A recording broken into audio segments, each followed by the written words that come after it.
میں نے آپ کے سامنے حوالے رکھے ہیں کہ یہ بدعت نہیں ہے بلکہ یہ خود بدعت کرتے ہیں. مجھے ان کی سمجھ نہیں آتی. یہ وہابی یہ دیوبندی ایسی کوئی خبیث قوم پائی گئی ہے کہ اگر اللہ سے مانگے بدعت کا فتویٰ دے دیتے ہیں, اولیاء سے مانگے شرک کا فتویٰ دے دیتے ہیں. تو پھر مانگنا آپ کے باپ سے ہے, مانگنا ہم نے کس سے ہے؟ نہ اللہ کی طرف جانے دیتے ہیں نہ اولیاء اللہ کی طرف. شب برات کو ہوتا کیا ہے؟ دعا کی جاتی ہے, اے اللہ ہمارے گناہوں کو بخش دے, ہماری مغفرت فرما. آگے جو ہمارا سال ہے یا اللہ پاک اس میں ہمیں نیک عمل کرنے کی توفیق عطا فرما, گناہ سے بچنے کی توفیق عطا فرما. تو یہ کام ہوتا ہے. اور ان کمینوں نے اس چیز کو بھی بدعت بنا دیا.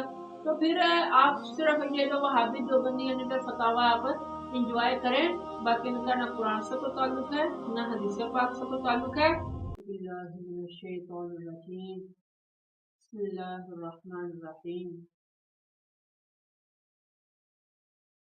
عزیز دوستو, یہ جب سے ماہ شعبان شروع ہوا ہے تب سے وہابیوں دیوبندیوں کی طرف سے یہ فتویٰ سننے کو مل رہا ہے کہ شب برات جو ہے یہ بدعت ہے, حرام ہے, نجائز ہے, اس کی کوئی فضیلت نہیں ہے وغیرہ وغیرہ. یہ فتوے آتے رہتے ہیں جیسے ہی شعبان شروع ہوتا ہے, اور ان کی پہلی ڈیمانڈ ہوتی ہے کہ حدیث پاک کو پیش کیا جائے. جبکہ اس عنوان پر ہم نے بہت ساری ان کے سامنے احادیث مبارکہ پیش کی ہیں جس کا انہوں نے بحمد اللہ تعالی انکار بڑے اچھے طریقے سے کیا ہے. تو آج ہم جس عنوان پر گفتگو کریں گے وہ ہے شب برات کی فضیلت اور اہمیت وہابیوں دیوبندیوں کی کتابوں سے. وہابیوں اور دیوبندیوں کی کتابوں سے ہم انشاءاللہ تبارک تعالی حوالہ پیش کریں گے. تو پہلا حوالہ میں آپ کے سامنے بیان کرنے لگا ہوں فتاوی علماء اہل حدیث کا, دوسری جلد ہے اور صفحہ نمبر ہے 552. اس پر سوال کیا گیا کہ یہ جو 15ویں شعبان ہے شب برات کی رات, یہ جو پھر آگے 15 شعبان کو روزہ رکھا جاتا ہے, اس کی کیا شرعی حیثیت ہے؟ تو اس کے جواب میں انہوں نے کہا کہ یہ بالکل اچھا کام ہے, افضل ہے, بہتر کام ہے.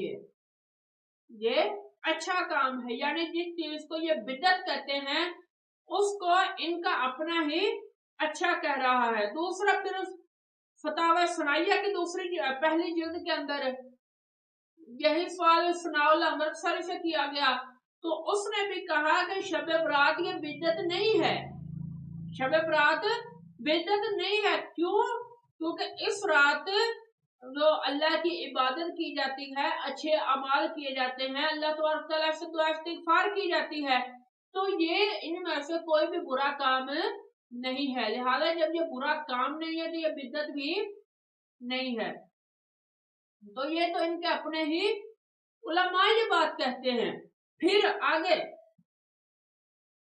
ایک اور حوالہ آپ کے سامنے عرض کرتا چلوں. اخبار مکہ کتاب کا نام ہے, جلد ہے 3 صفحہ اس کا ہے 83. اس پر کیا لکھا ہوا ہے؟ وَأَهْلُ مَكَّةَ فِيمَا مَدَى إِلَى الْيَوْمِ إِذَا كَانَ لَيْلَةُ النِّصْفِ مِنْ شَعْبَانَ خَرَجَ عَامَّةُ الرِّجَالِ وَالنِّسَاءِ إِلَى الْمَسْجِدِ فَصَلُّوا وَطَافُوا وَأَحْيَوْا حَتَّى الصِّبَاحِ بِالْقِرَاءَةِ فِي الْمَسْجِدِ.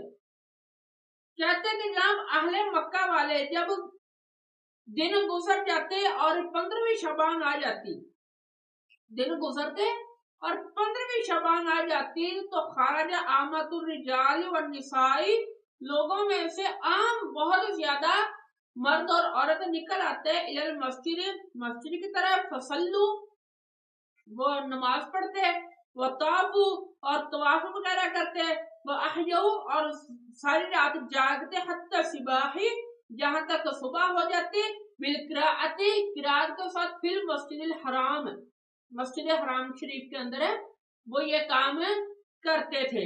پھر آگے بات ایک نقل ہے مجموع الفتاوی ابن تیمیہ کے اندر, یہ چاروں کتابیں ہی ان کی ہیں, وہابیوں کی یہ چاریں ہیں. اخبار مکہ یہ ہو سکتی ہے, باقی 3 کے 3 تو پکی ان کی ہیں. وسئلہ ابن تیمیہ سے سوال کیا گیا, وسئلہ عن صلاۃ نصف شعبان,